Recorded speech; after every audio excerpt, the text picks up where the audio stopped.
స్వతంత్ర దినోత్సవ వేడుకలో భాగంగా శుక్రవారం గోదార్కని మెయిన్ చౌరస్తాలో బీఆర్ఎస్ నాయకులు జాహిద్ పాషా ఆధ్వర్యంలో ఏర్పాటు చేసిన జాతీయ జెండా ఆవిష్కరణ కార్యక్రమంలో పాల్గొని త్రివర్ణ పతాకాన్ని ఎగురవేశారు. ఈ సందర్భంగా హరీష్ రెడ్డి మాట్లాడుతూ స్వతంత్ర స్ఫూర్తితో సాధించుకున్న తెలంగాణ రాష్ట్రాన్ని 10 ఏళ్ల బీఆర్ఎస్ ప్రభుత్వంలో రాష్ట్రాన్ని అన్ని రంగాల్లో దేశంలోనే నెంబర్ 1 గా నిలిపారని అన్నారు. కానీ నేడు కాంగ్రెస్ ప్రభుత్వంలో రాష్ట్రం అన్ని రంగాల్లో వెనక్కి వెళ్తుందని ఆరోపించారు. స్వతంత్రం వచ్చింది కానీ నేడు స్వేచ్ఛ వాయువులను మాత్రం అనుభవించడం లేదని అన్నారు. కాంగ్రెస్ ప్రభుత్వంలో ప్రతిపక్షాలకు మాట్లాడే హక్కు కూడా లేకుండా చేస్తుందని, అక్షలతో కేసులతో భయభ్రాంతులకు గురి చేస్తున్నారని ఆరోపించారు.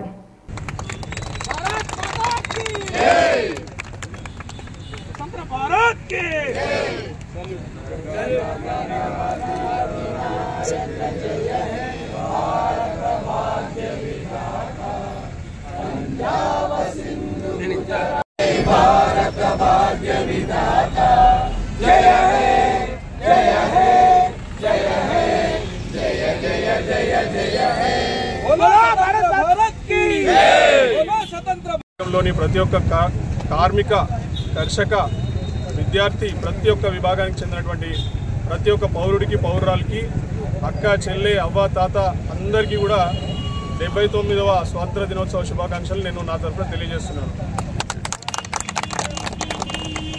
అట్లాగే ఈ ప్రాంతాన్ని చూసుకుంటే స్వాతంత్రం వచ్చినప్పటి నుండి ఇక్కడ మనకు ఒక బంగారు నిక్షేపం రూపంలో బొగ్గు బయటపడము, తద్వారా ఇక్కడ మనకు సింగరేణి బొగ్గు బావులు, దాని ఆధారితంగా ఎన్టీపీసీ పవర్ ప్లాంట్, దాని పక్కనే ఫర్టిలైజర్స్ కార్పొరేషన్ ఆఫ్ ఇండియా, ఇట్లా అనేక రకమైనటువంటి ఫ్యాక్టరీస్ నెలకొల్పుకొని ఇక్కడ ఉన్నటువంటి అనేక మందికి ఉపాధి కల్పిస్తూ ఈ ప్రాంతం విరజిల్లుతుంది.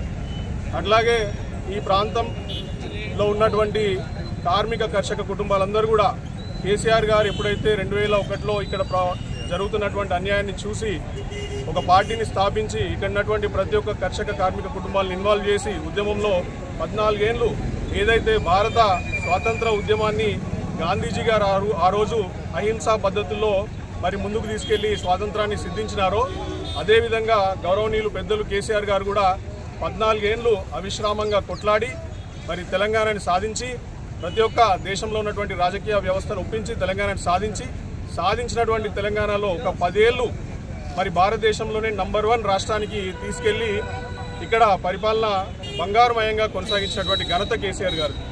మరి ఈరోజు మనం చూస్తున్నాం కేసీఆర్ గారు పోయినారు. ఇప్పుడున్నటువంటి పాలకుల గురించి అలా స్వాతంత్ర దినోత్సవం సందర్భంగా నేను ఎక్కువ విమర్శలు చేయదలుచుకోలేదు. కానీ ఈరోజు ఏ ఒక్క వర్గం కూడా సంతృప్తిగా లేదనేది మీ అందరికీ తెలిసినటువంటి విషయమే. ఎందుకంటే ఆ రోజు దేశంలోనే రాష్ట్రం నంబర్ 1 అయితే ఈరోజు దేశంలో రాష్ట్రం ఏ స్థాయిలో ఉందో మనం అందరం చూస్తున్నాం. స్వాతంత్రం సాధించుకున్నటువంటి ఫలాల్ని మనం ఇలా అనుభవించలేకపోతున్నాం.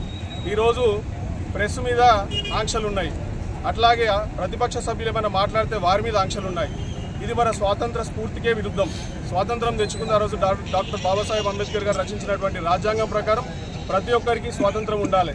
మనం స్వాతంత్రం తెచ్చుకుందే స్వేచ్ఛా వాయువులతో ఇక్కడ బతకడానికి.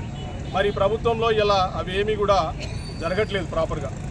సో అందుకే ఇలా మన భారత 79వ స్వాతంత్ర దినోత్సవం సందర్భంగా మనం మళ్ళీ ఆ స్వాతంత్రాన్ని తీసుకొచ్చుకోవాలి, ప్రజలకి తగినంత ఫ్రీడమ్ ఇవ్వాలి, వాళ్ళని భావస్వేచ్ఛని ప్రకటించుకునేంత తగినంత ఫ్రీడమ్ ఇవ్వాలి అని అంటే ఖచ్చితంగా మరి ముందు రానున్న రోజుల్లో మనం అందరం కలిసిమెలిసి పోరాడాలి.